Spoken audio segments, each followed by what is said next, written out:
They actually haven't won a game against the Aces in 16 games. And they did it without Caitlin Clark. You guys, today the Indiana Fever beat down the Las Vegas Aces, and yes folks, it was a beatdown from— This was a big win for the Fever because the Aces were the only team that they had not won at least one game to last season. Why are WNBA fans calling Aja Wilson Whistle Wilson?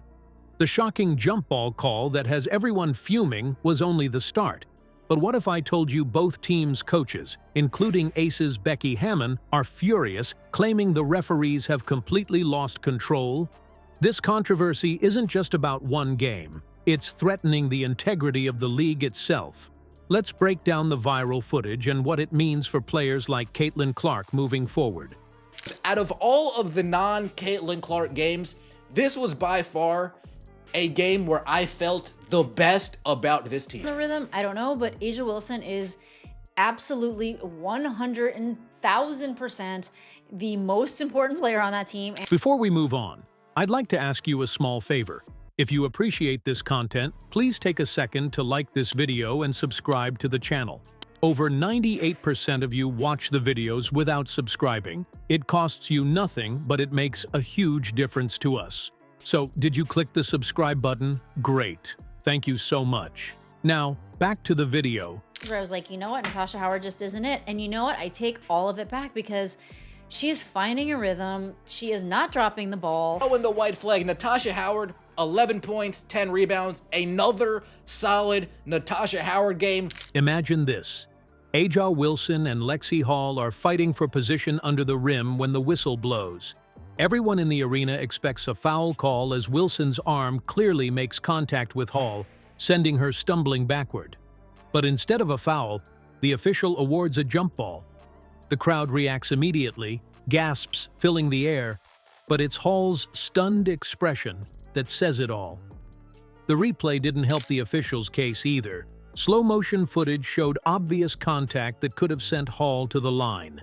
The decision felt more like referees protecting Wilson than calling the game fairly, and the internet noticed.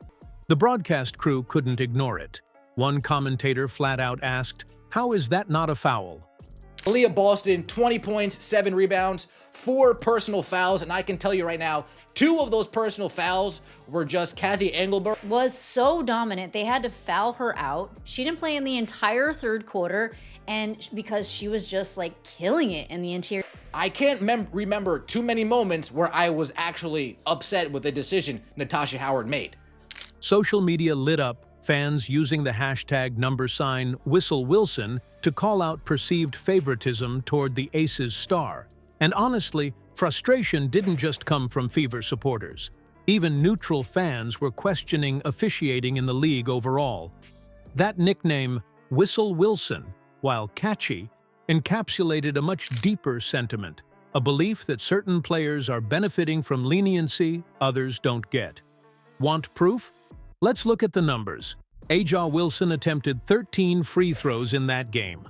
On her own, the entire Indiana Fever lineup, they had just 17 combined. Those kinds of stats make it hard to argue that calls weren't a little imbalanced. The defense that has been on display in the last 2 games has absolutely blown my mind. I rewatched the Lynx game. It seemed like the Las Vegas Aces just quit. They quit. They mailed it in. They said, "Throw in the white flag, Becky, please." But this isn't an isolated incident. Fans have pointed to similar moments in the league this season where questionable calls seem to favor marquee players or bigger market teams. When you add it all up, it paints a troubling picture for the WNBA's reputation. So why is this happening? Some argue it's about protecting star talent to drive viewership, but at what cost? The league's integrity is starting to come into question, and moments like this give critics ammunition. There's a growing belief among viewers that the officials are influencing outcomes unintentionally, or worse, deliberately. If that's true, it's not just disappointing, it's damaging for everyone involved. And it's not just the fans speaking out. When both coaches, including Becky Hammon, weigh in and demand answers, you know it's not just noise. She hit a couple middies. Instead of catching the ball off of a pick and slip, instead of catching it, having some space and dribbling into the defender. Again, I mentioned this so many times. The Aces are a team with 4 Olympians, so it is a little hard to understand. It was the game I felt the best about this team. They shared the ball.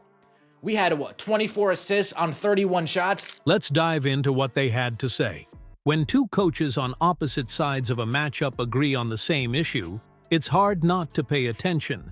After the controversial Aces Fever game, Becky Hammon and Stephanie White didn't hold back in criticizing the referees, and their comments made it clear this isn't just about one call or one game. Hammon, known for her usually measured tone, was blunt when she described the game as a rugby match. She added, "I thought they were grabbing and holding us. It's a rugby match and my team doesn't want to play rugby back, so we got our ass kicked." Now think about that for a second. The head coach of the defending champions, a team that arguably benefited from those inconsistent calls, still coming out frustrated with how the game was officiated. That says a lot. Diving for loose balls. It wasn't only Lexi Hole getting on the floor, Ari McDonald got on the floor, Michaela Timpson was all over the place. For a team that has Asia Wilson, the best player in the world, Jewel Lloyd, Gold Mamba, Point God, Chelsea Gray, and the silent assassin, Jackie Young. But it was Stephanie White's reaction that turned even more heads.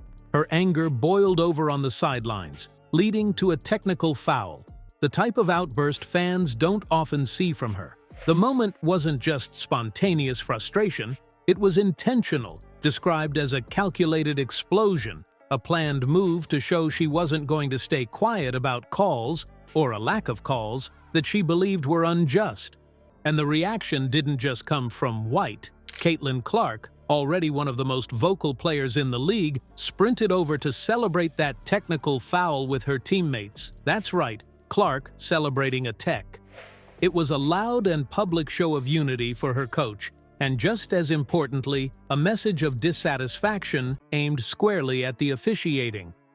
This wasn't the first time White had taken a stand, though. Earlier in the season, she was fined by the league for criticizing referees, proving this isn't an isolated outburst. The frustration has been building, not just for White but for others across the league. Players, especially stars like Clark, increasingly feel like they're competing under inconsistent rules, with officials either tolerating excessive physicality or missing obvious calls. If this trend continues, it's not just about one game or one star. It could ripple into the futures of players like Clark, who risk both their performance and their health in games lacking fairness and control. Fans, coaches, and players are all saying the same thing. The league has to fix this before it's too late. And right now, the pressure is on the WNBA to make changes that preserve its future credibility. Kelsey Mitchell doing work in the third quarter. Aaliyah Boston saying, "Hey, Alyssa Smith, come get this work real quick." Points for the Fever were crazy, especially in the beginning.